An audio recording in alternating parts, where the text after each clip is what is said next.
Welcome to the fifth session for faith groups this Lent 2021. The idea was to have a deeper Lent, and hopefully this program has helped you to do this. Great gospel today, great readings. But I wanted to mention also that Friday was the solemnity of Saint Joseph, and I invited the parish through Facebook and through the newsletter we write to read the document that the Holy Father wrote to declare this the year of Saint Joseph.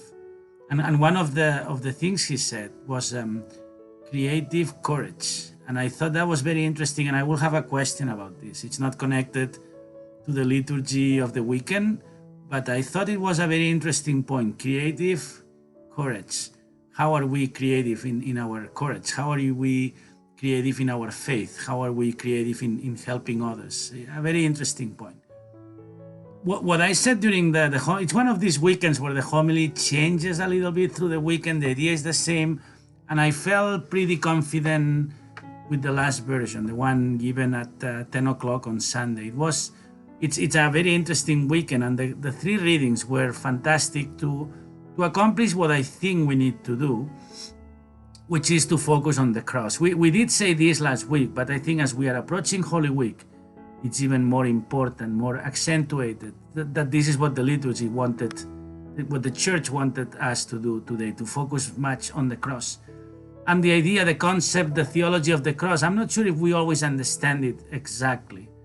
The first reading from Prophet Jeremiah, it told us that of the covenant between God and God's people, and the covenant now becomes a human being, Jesus, the Son of God. The second reading from the letter to the Hebrews, what a beautiful statement that we discuss at Mass, that Jesus approaches the cross.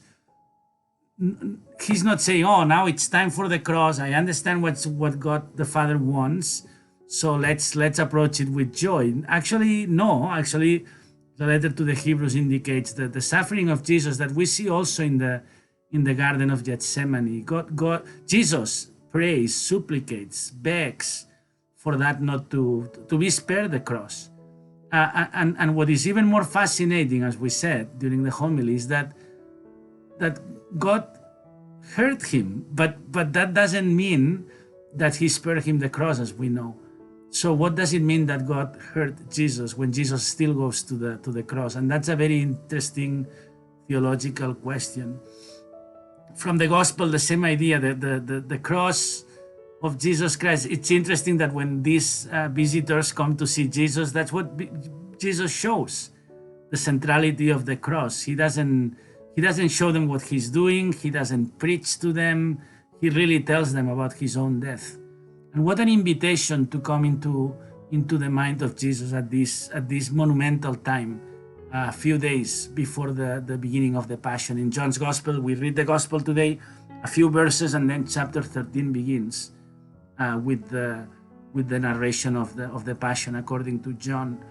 What an interesting response from Jesus when people go to see him, and that's what we see, his state of mind when he's approaching the cross. He tells us, should I ask for this cross to be removed from my life? No, this is my time to be glorified, which is also very interesting. Jesus is telling us that the cross defines his ministry, the life, the death, the passion, and the resurrection of Christ. And there will be time to reflect about the risen Christ. There will be time to understand what the resurrection means for him, for his community of disciples, of then, historical disciples, and for us. But now what we have to do to understand Holy Week is to get the exact meaning of the cross. Jesus knew, as the Gospel says today, that he knew what kind of death he was going to experience, and how this death based on suffering, but not any suffering, but what we call redemptive suffering that is for others.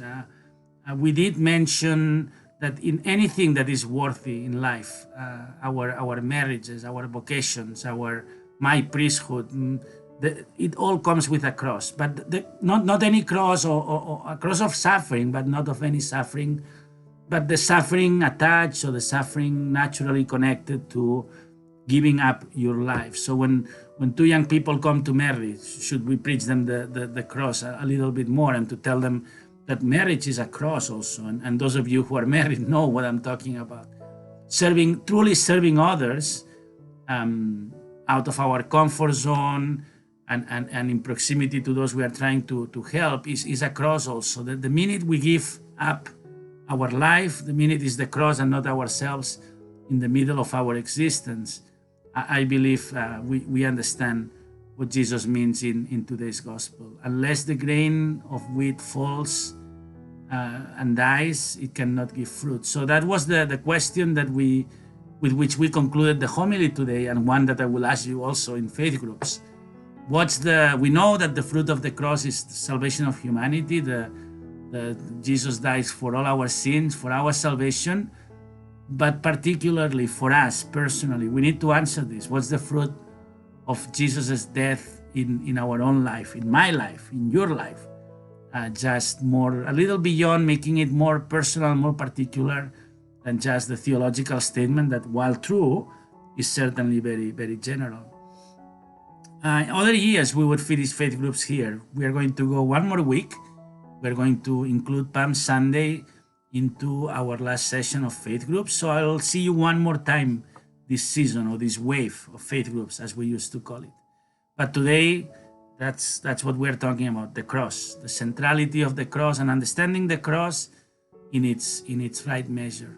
I would recommend that you read the second reading again. So I will put it in the guide, not only the gospel, but also the second reading today. And Jesus' glory. It's interesting that it's not the Jesus risen from the dead, but the Jesus of the cross, according to today's gospel, in John's gospel, that is the real moment of glory. That when God glorifies His Son, who accepts the cross, the cross of suffering for others. Hopefully this will help, along with the questions in the guide, to help you to generate a great conversation and great reflection about the meaning of the cross in our lives. And as I said before, I see you next week. One more session of Faith Groups Lent 2021. See you there. Bye.